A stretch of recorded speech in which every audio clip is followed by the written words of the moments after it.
So you're Yeah. leveraged to the hilt. Everything. Credit cards maxed out. You've gone for broke, so to speak. Yep. And then they're telling you can't open. Yep. We're all about turning a crappy situation into something positive. $250,000 of credit I card debt. still remember the day when no one turned up. Throw it in the garbage and start from I scratch. could give myself a chance, so I started something. I mean, I think that counts as from poop to gold. Welcome back to From Poop to Gold. I'm your co-host, Benton Crane. And today I am joined by Nick Francis, founder and CEO of SkySprout Marketing Agency and SkySprout Summit. Welcome to the podcast, Nick. Thank you so much for having me. Now, Nick, let's get started. I want to dive right into your background. So you got started at the young age of 6 years old in the industry of haunted houses. Yeah. What in the world? Tell us about it. So I had always kind of thrown a little Halloween party with my parents for the kids at school. And every year we had a haunted house that we set up. And it was really fun. It was always something that I looked forward to. And that passion for like putting something cool together for people to experience kept growing and growing. And then around 15 or 16, my cousin Max Simon came to town to finally see it. And he said, okay, we should do this and make it a business. And you had done it every year in that time? Yeah, just Okay. decorate different parts of the house for friends. And it was, it ended up being pretty big by the time he had come, where he'd filled up like the backyard and the garage, and it was a whole thing. Is And this the type of thing that all the neighbors would come and... so we didn't really have, like, nobody really trick-or-treated in our neighborhood. So it was all just that one night for that one party. And yeah, it just became something where nobody else really decorated at all in our neighborhood. So I think that was another reason why we wanted to do it, because we didn't get to like have fun walking around and seeing all the cool decorations and trick-or-treating. So it kind of turned your house into the neighborhood hub on Halloween. Right. And then we took that and grew it.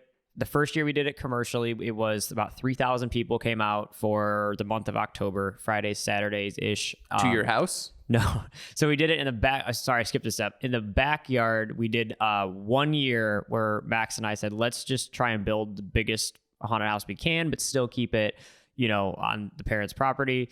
And we built like a 3,000 square foot structure in the backyard out of like wooden wall panels. And we entered a contest with Good Morning America to try and win the best decorated like haunted house like in America, like the best decorated house for Halloween.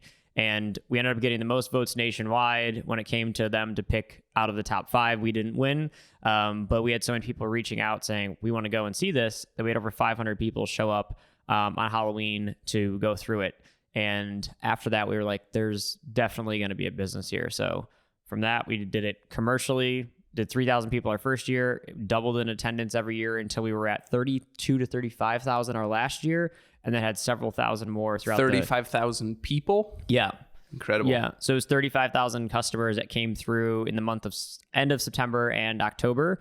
And then we even integrated like a Scary Valentine's Day event and zombie laser tag in the summer and all these extra things. And so I think we were roughly right under 40,000 for the whole year in terms of customers. And we lost that piece of real estate that we were in and have been looking ever since in 2015. And in that time, I knew that what helped most of our growth was throwing a fantastic event, but it was also the fact that we really got good at digital marketing because we couldn't afford to hire anybody to do it. So we knew that we kind of like had this niche product and this niche thing and that it was kind of on hold. But I said, well, we're really, really good at digital marketing. So let's see where that takes us. And I started, doing work on the side for different companies. And it was always kind of on the back burner, working out of the second bedroom in my apartment. And 2 years ago, year and a half ago, opened this office. And then SkySprout Marketing Agency. So this is the current agency. And we have 4 people on staff now, and we just started the conference, which was at the beginning of the year. So we did the agency model, very basic, for a year. And I said, well, this is super cool. Like, we're hiring people, we're impacting businesses, but we're missing that fun, exciting thing to look forward to every year that the haunted house gave. And I felt like what would be cool would be to do a conference. And so as we don't know how to throw a conference, knew nothing about it. And the beginning of the year of this year, about 6 months ago, I said, we're just going to do it. Let's just go for it. Let's make it maybe a little smaller our first year and, just hire local speakers. And then it just grew out of control for the first year to a massive production budget, massive speakers, getting some of the biggest in the industry, including yourself. And it was unbelievable. How did you originally fund the haunted house? Sure. And in the off season, who stored all the stuff for you? Did you just put it in your parents' garage? You guys have a storage shed? What'd you guys do? So those were really good questions we should have asked before we did everything, but we didn't. So we just took it 1 year at a time. And like the first year, it was finding a friend that owned a storage unit and like begging him to let us keep it in there. And they said yes for a couple of months. And the next year, it was trying to work out a better deal with the landlord that we were renting from to, hey, can we tear everything down, but like keep it stored in the back warehouse? And if you lease it, we'll take it out. And it was super bootstrapped. Like every year was a different challenge of how we were going to get it set up, how we were going to fund it, how we were like everything. There was never a concrete plan going into the year on how it was going to happen. We try every year to get better and better. And I think by the last 2 or 3 years, we were much more established and really had it worked out because we were in a building year round. So it solved a lot of the problems. But man, those first couple of years I look back and I'm like, we barely made that work. Like we just did it. Like it's just one of those things where you're like, yep, we're going to just go for it and do whatever it takes to make it happen. So, and then the funding was honestly family. But a lot of it at the beginning was, we just didn't need anything up until the first year. And then it was a couple $1,000. And then the next year was a lot of money. And then after that, it was just reinvesting everything. So it was. So you scrapped together a couple $1,000, had that first success where you had 3,000 people come through. I assume you charged those 3,000 people. So then you had some income that you could reinvest into the next year. Is that kind of how it happened? That first year was an exception because that was for charity. So we donated all the net proceeds to the Make-A-Wish Foundation. And what that was great, awesome, because we still didn't know if this was actually going to be a business. We just felt like there's something there.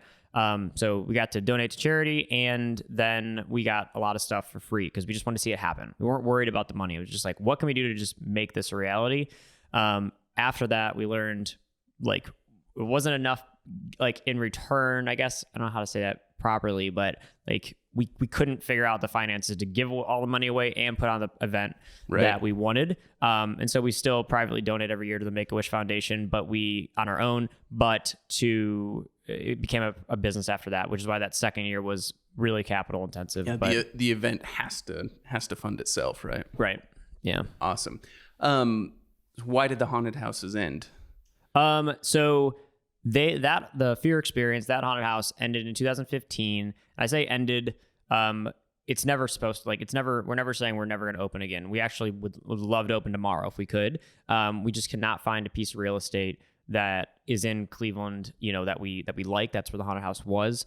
And so one of my biggest clients right now, our biggest client is 13th Floor Entertainment Group, and they own 15 plus haunted houses across the country, tons of escape rooms. And we've been friends with the founders for, the past 5 to 10 years. And we get to live in that world now as an agency and help them with their Facebook ads and all of that good, fun stuff. But we don't own one, but it is kind of a nice balance to be able to still, be in that world that we really, really love, but not owning one. And 100% will reopen our haunted house one day.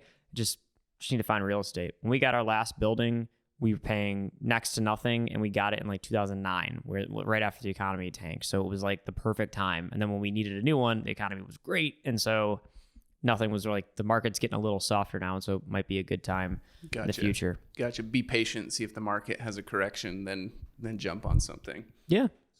Okay. Let's shift gears a little bit, Nick. Every entrepreneur has one of those moments where everything has gone wrong. You are, you're in kind of the depths of despair. The hour is dark.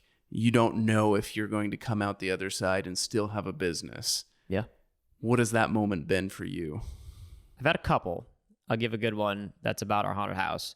This is kind of some like dirty laundry, but it's really powerful, I think. So on our last year, we had a really, really big challenge with just getting open. Like we had invested hundreds of thousands of dollars of our own money, of every dollar we had at that point, and then maxed out the 2 company, like everything was on the line. And then we started to get some conflict with the local fire marshal building inspectors, of like just trying to find common ground on, we'd grown this business. There was no other like big haunted house companies in our city. So everybody was trying to figure this out together. Like, what should the regulations be? Like, what should it be for a haunted house? Meaning from the fire marshal's perspective, There was no precedent for this. It's a gray area and up to their interpretation. And at the end of the day, it's up to them to determine like what's a safe event, regardless of what's written down. Like, their job is to make the safest event possible. And while that's our job as well, it's a lot easier for a business, like a brick and mortar business. Like, there's just structured code for building a building. It's black and white. And for a haunted house, unfortunately, not as black and white. It's very, very different. And so we were going through that and had everything on the line in the moment where I'm like, holy cow, like, this is real. Like, we could just lose all of this. Was the day before we opened, somebody from the city and a deputy sheriff walked in with a padlock and a chain and said, yep, you're not getting your permit. Oh my goodness. So you're leveraged to the hilt. Everything. Credit cards maxed out. You've gone for broke, so to speak. Yep. And then they're telling you can't open. Yep. So what did that feel like? Super surreal, but like it humbles you a lot to be like, cool, you can lose all of this. Like, you can lose everything in business like overnight. And to have that experience, especially when I was like, I'm still young as heck, but like when I was even younger, like really set me up to be much more on the defense than I had been up to that point with business. And I'm still very like more offense than defense, but that made me be like, okay, like, make sure you're not in a position, because anything can happen. Like, your business partner could pass away. Like, anything in the world, you could be sick and in the hospital. Like, and then how do you service your clients? Well, it's great making all the money working from home, but you can't do that if something bad were to happen to you. And then what happens to your family? So you've got to build a business that has employees that can solely do that. So that humbled me a heck of a lot and made me understand that like anything can happen. So yeah, it was I would say that was like very, very bad to the best. When we saw the biggest attendance we ever had, we filled like a 700 car parking lot. Like, it was surreal. That whole season we got through that, I'm like, wow, like, I don't even know how to handle all these customers. Like, it was amazing. So Nick, haunted houses started out as basically a hobby for you. Is that correct? Yes. But that kind of transitioned into the launch of your career. Do you have any advice that you would give to people who are developing a hobby or have a hobby they love, and how they can kind of take that next step into turning it into something that could either be their career, or it could potentially launch their career? Yeah, I think when I did the haunted house, I didn't think about it as like that progression of like hobby to career. It just was a whirlwind. And then looking back, I realized I was following a passion and not the money.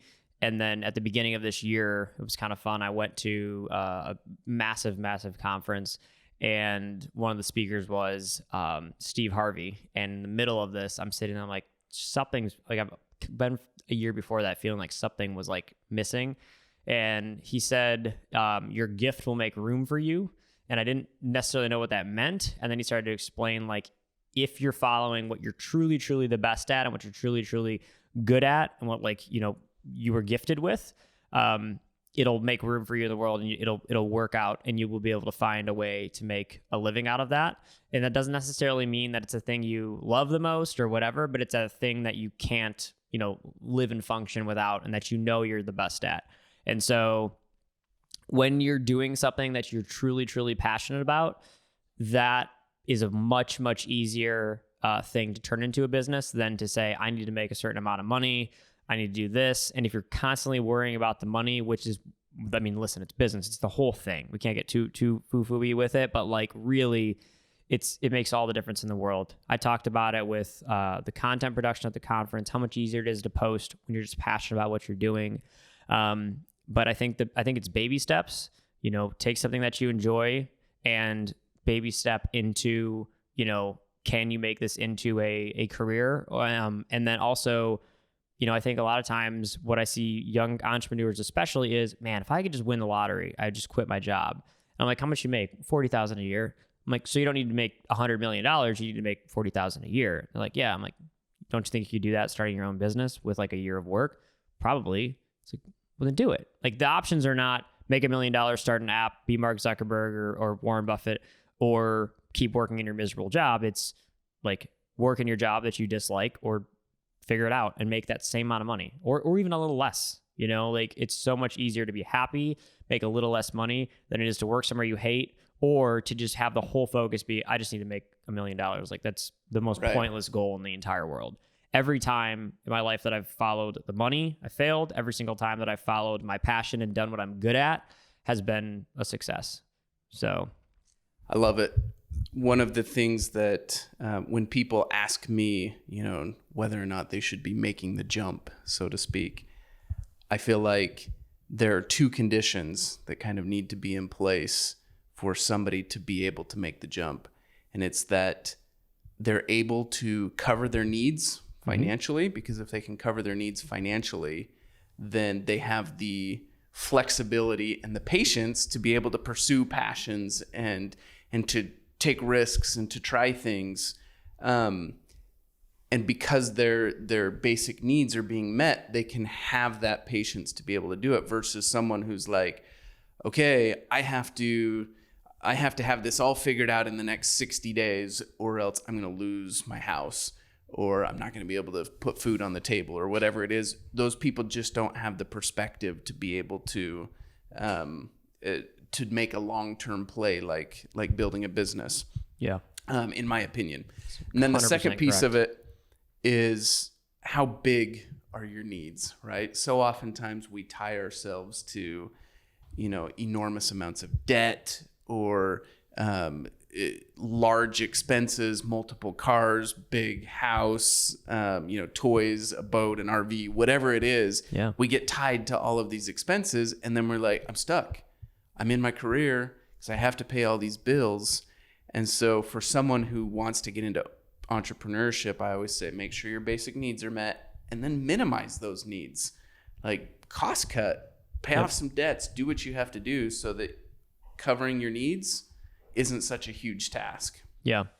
I think that's the most important part. That's super well said. I think for me, not worrying about where are we going to go on vacation? What's all these things? Like I've always wanted these things. Like, sure, we always want these nice things or these nice trips, and they're awesome to take and they're awesome to do. But like I did a lot of amazing, cool stuff after our haunted house closed for that like year or two. And none of it made me as happy as the last, 48 hours of running the conference did, or running the haunted house when it was open still. Just that energy of that. And I think for most people, I would be careful taking something as a hobby to entrepreneurship, because make sure that the hobby is still a passion and it's not just a hobby. We can have tons of healthy hobbies that are great, but make sure if you're going to make it into entrepreneurship, and if you want it to be as successful as it can be, make sure that it is actually like your core passion or your gift, and not just a hobby because that's how you see it in life. They're like, yeah, it's the thing I do on the side and make some money. That could be a great thing that you do on the side and that makes some money. Doesn't have to be the thing that you put your heart and soul and everything on the line for. That might be something else that you need to just take some time and figure out and learn. Awesome. Nick, where can our listeners keep up with you? Where can they follow you? Nick J. Francis on Instagram and Nick Francis on Facebook. And you can email me at nick@skysprout.com. Awesome. Do you have anything coming down the pipeline that you'd like to sneak a hint to our listeners? Yeah, we're like 100% going to do SkySprout Summit next year. That's the big thing right now. And so keep an eye out for that. And then we've got, because of the success of this, we've got a lot of really cool opportunities that are coming from it. So I'd say just keep an eye on my social. We've got some really, really cool stuff in the works. Awesome. Nick, I want to be respectful of your time. So thank you for coming on our podcast, and thank you for inviting me to speak at your event. That was an honor, and that was a fun experience for me. Thank you for sharing your story with our listeners. I have a little gift for you here. Oh, geez.